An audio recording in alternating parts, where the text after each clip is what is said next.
শহরের চৌপতিতে হাজির হয়েছি। 1993 সালের 30শে জুন তদানীন্তন পশ্চিমবঙ্গ সরকারের প্ররোচিত এবং বিরোধী দলের চক্রান্তে লিপ্ত হয়ে তৎকালীন বামপন্থী সরকারের পুলিশ ও তার হারমাদ বাহিনী যখন সুচ্চর ধামে বালক ব্রহ্মচারী মহারাজ নির্বিকল্প সমাধিস্থ ছিলেন, আমাদের তৎকালীন কেন্দ্রীয় নেতৃত্ব সন্তান দলের পক্ষ থেকে তারা বালক ব্রহ্মচারী মহারাজকে নির্বিকল্প সমাধি বলে ঘোষণা করেন। সেই সময় পশ্চিমবঙ্গ সরকারের বিভিন্ন নিউজ প্রিন্ট মিডিয়া, বিভিন্ন টিভি চ্যানেল, তারা বিভিন্ন সংবাদপত্রের মাধ্যমে দিনের পর দিন বিভিন্ন রকম মুখরোচক সংবাদ পরিবেশন করতে থাকেন। সেই সংবাদের মাধ্যমে তারা তুলে ধরেন বিশেষ করে পশ্চিম বাংলার একটি বিখ্যাত সংবাদপত্র, যে সংবাদপত্রটি আজকে বাংলার মাটি থেকে দূরবীন দিয়ে খুঁজতে হয়, খালি চোখেও দেখা যায় না, মাইক্রোস্কোপ যন্ত্র ব্যবহার করেও সেই সংবাদপত্রটির সম্পাদক তথা স্বর্গীয় অশোক দাশগুপ্ত, যার এডিটর বা সম্পাদক হিসাবে ছিলেন, সেই আজকাল পত্রিকা আজকে বাংলার মাটি থেকে মুছে গিয়েছে, দূরবীন দিয়ে খুঁজতে হয়।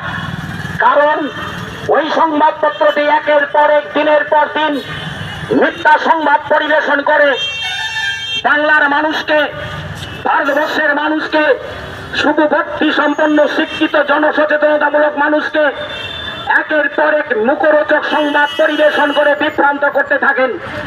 কিন্তু আমাদের কেন্দ্রীয় নেতৃত্ব তদানীন্তন যারা সন্তান দলের দায়িত্বে ছিলেন, বিশেষ করে তৎকালীন সম্পাদক সম্মানীয় স্বর্গীয় চিত্তশিক্ষার মহাশয়, তিনি ভদ্রকণ্ঠে ঘোষণা করেছিলেন যে 1960 সালে তৎকালীন পশ্চিমবাংলার মুখ্যমন্ত্রী ছিলেন কংগ্রেসের মুখ্যমন্ত্রী ডক্টর বিধানচন্দ্র রায়ের নেতৃত্বে বিশ্ববিখ্যাত ডাক্তার বালক ব্রহ্মচারীকে পরিচর্যা করে দেখাশোনা করে তিনি ঘোষণা করেন পৃথিবীর মধ্যে চাঞ্চল্যকর ঘটনা বালক ব্রহ্মচারী মহারাজের নির্বিকল্প সমাধি।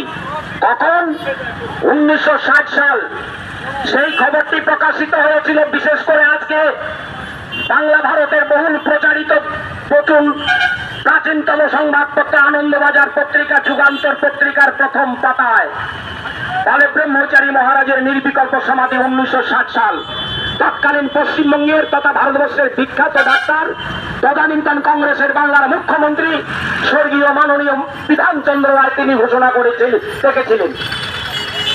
সেই সূত্রে তৎকালীন সম্পাদক মাননীয় চিত্তশিক্ষার মহাশয় বলেন 93 সালের 5ই মে যে ঘটনা ঘটেছে তার উপর ভিত্তি করে তিনি ঘোষণা করলেন যে বালক ব্রহ্মচারী মহারাজ নির্বিকল্প সমাধি, তিনি এভাবে যেতে পারেন না। তিনি আমাদের কথা দিয়েছেন যে আমি সারা পৃথিবীতে এক জাতি, এক নীতি, এক রাষ্ট্র ব্যবস্থা ও ভিত্তিক সাম্যবাদ প্রতিষ্ঠা করব বাংলা ভারতবর্ষ তথা পৃথিবীর মাটিতে। তিনি তার লক্ষ্য নয় কোটি কোটি সন্তানের কাছে প্রতিশ্রুতি দিয়েছেন।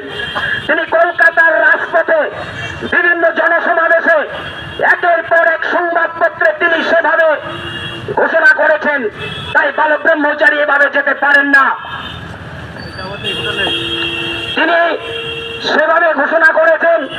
তাই সেদিন যখন দিনের পর দিন এভাবে চলতে থাকলো, ঠিক 52 দিনের মাথায় তদানীন্তন পশ্চিম বাংলার স্বাস্থ্যমন্ত্রী প্রয়াত স্বর্গীয় প্রশান্ত সৌর তখন বাংলার স্বাস্থ্যমন্ত্রী ছিলেন, আর তদানীন্তন পশ্চিম বাংলার মুখ্যমন্ত্রী স্বর্গীয় জ্যোতি বাবু, এবং সেই সময় ছিলেন ক্রীড়ামন্ত্রী সিপিএম এর বিতর্কিত নেতা, আপনারা অনেকেই জানেন, যার নাম সুভাষ চক্রবর্তী।